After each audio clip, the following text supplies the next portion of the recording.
mistress of ceremonies as well as master of ceremonies. It is really a pleasure to see young people like yourselves speak with such confidence and be able to articulate themselves. And in the volleyball fraternity, my heart is full to see you guys here tonight.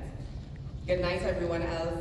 Let me recognize Ms. Jamie Harold Hutchinson, Executive Director of the Volleyball Development Academy and Chairman, as well as Marketing and Tour Director of the New Arising Sporting Company, as well as other executive members here today. Mr. Dion Hutchinson, Head Volleyball Coach and Director of the Volleyball Development Academy and New Arising Sporting Company. Ms. Alyssa Hutchinson, President of the West Side Stars Volleyball Club, Secretary of the Volleyball Development Academy and New Arising Sport Company. Mr. Damian Stewart, in his absence, President of the Trinidad and Tobago Volleyball Federation. Also the family of the late Russell McKen, may he rest in peace. And Mrs. Virginia Bonnet, or Bonnet, I hope I'm not ambushing your name, Distribution Manager of Vemco and Gatorade. Parents, athletes, here today, ladies and gentlemen, my fellow volleyballers and volleyball enthusiasts, my heart is full, for it is indeed a privilege to be here with you this evening as we celebrate the attainment of excellence in one of the fastest growing sports in Trinidad and Tobago. The international success of players that I played alongside, like Shanae Jack, Darlene Ramden, Crystal Estelle, Mark Honoré, Dante Stewart, and those from the generations even before mine, like Nolan Tash and Sandra Alexander. Not to mention the achievements of our various national teams in regional tournaments and the growing popularity of beach volleyball is a testament to our sport's increasing reputation amongst the nation's youth. This is also evident by the 300 athletes that have been impacted through this volleyball club and program. Fellow volleyball comrades, I came before you. Allow me to tell you my story, and I promise to give the short version and get to the point. My story is not a Cinderella volleyball tale. I started my journey as an athlete ever since I could walk. I participated in almost every sport that I had available to me, from gymnastics to racket sports. I even danced. I found my calling and passion on a warm July day during the summer vacation at El Dorado Girls Youth Camp. Back then, that's where the women's volleyball team, as well as the club that I was associated with, which was Glenmorgan, trained. I think Dion might remember El Dorado Girls Youth Camp, a very small, quaint facility, not much space, but we made use of what we had. I was 14 years old at the time, an age that is considered late to be introduced to the sport of volleyball, as compared to my peers that performed in high-performing countries. I remember visiting places like the Dominican Republic with the national team under our coach at the time, Francisco Cruz. He was a Cuban, we called him Panchi. There, I saw a league with an under 8-year-old category taking place, and I thought to myself, I have a lot of catching up to do if I'm going to accomplish my goals of playing at a high level. That meant I needed to work overtime to match and exceed the hours of work and experience that other volleyballers already had. What did that look like? It meant putting in reps before and after practice. It meant finding time outside of regular training hours to do ball work, conditioning or strength training. It meant sacrificing social events, maintaining a proper sleep schedule, and optimizing my nutrition. It also meant working on my mental fortitude. Another thing that it meant was being a student of the game. Meaning, I would watch video of myself in games to correct mistakes, and also analyze the best players in my position to see what I could learn from them. Notice I haven't said anything about coaches to this point. This is to say, not that they don't have a role to play, in addition to having a solid support system, but my dear athletes, 75% of the responsibility concerning your development and how far you will go relies on you. I later went on to earn a volleyball scholarship, captain the women's national team at the World Championships in 2018, and played professionally in Europe and Taiwan.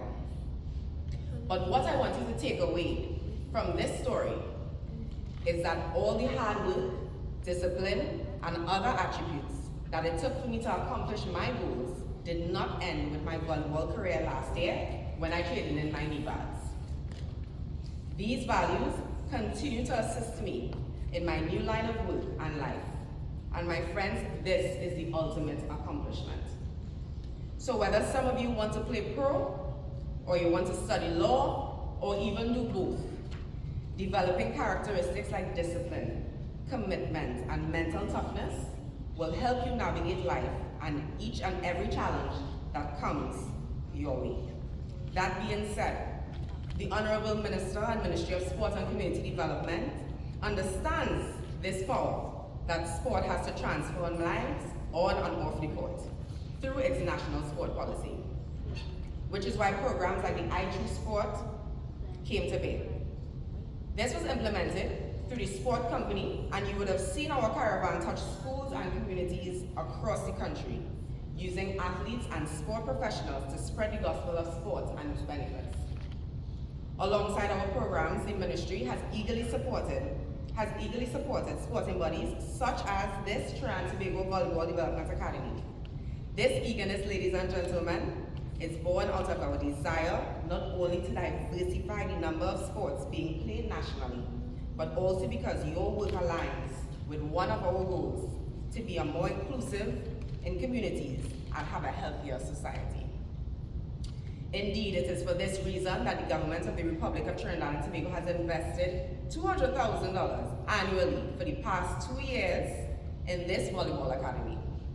Last fiscal, we also supported to the tune of $76 million in sport, generally, across all sports. And we see the fruits of this labor through our dynamic duo, Stephen O'Neill and Joel Theodore, capturing the men's title in the Kosovo Beach Volleyball Championships in Bonaire. Let me take this time to offer my own congratulations to this beach volleyball pair, who has been making a name for themselves and our country and our volleyball fraternity at the local and regional circuits. And so allow me to extend my sincerest congratulations to the management of the Trinidad and Tobago Volleyball Development Academy and the New Horizon Sporting Company on the occasion of your 2024 awards and recognition. In the midst of all that besets Trinidad and Tobago, it's events like this that keep you grounded and focused on the bigger picture. I believe it is imperative, therefore, for us to pause every now and again to reflect on the journey we have made, to give thanks for the significant milestones we have accomplished, and of course, to look ahead to where the future might lead us. I also want to congratulate you on the commissioning of your new facility, as mentioned by Head Coach Dion. It is really great to see the strides that you have made to continue to develop your athletes and develop volleyball in Trinidad and Tobago. To the next generation of volleyball stars, girls and boys in this room, the success to which you aspire will only be achieved if and when you keep practicing your craft in pursuit of excellence as you have done day in and day out, avoiding distractions and keeping laser focused on your ultimate goal.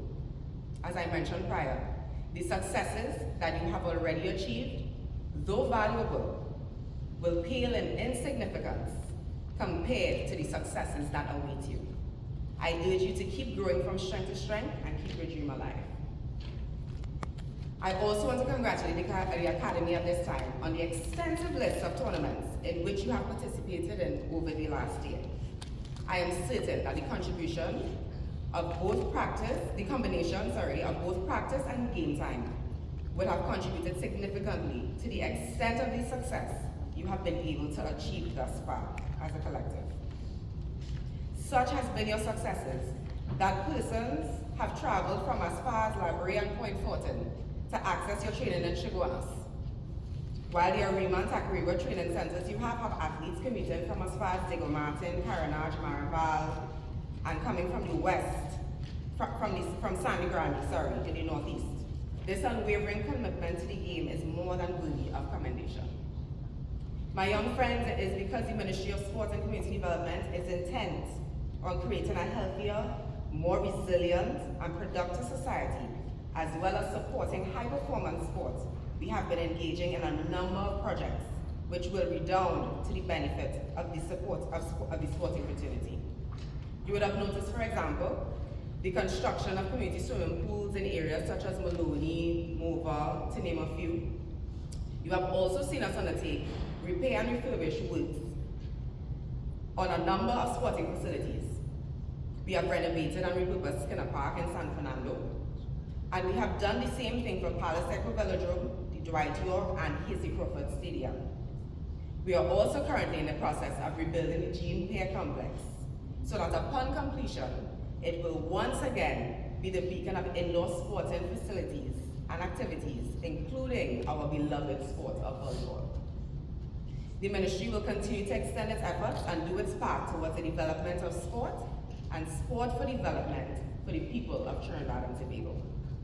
On behalf of the Honorable Chancellor Joe Lewis, Minister of Sport and Community Development, and the ministry by extension, I congratulate all this evening's award recipients and urge you to see your award as a stepping stone to even greater accomplishments. I wish as well to congratulate the management and staff of the Volleyball Development Academy and New Rising Sport Company.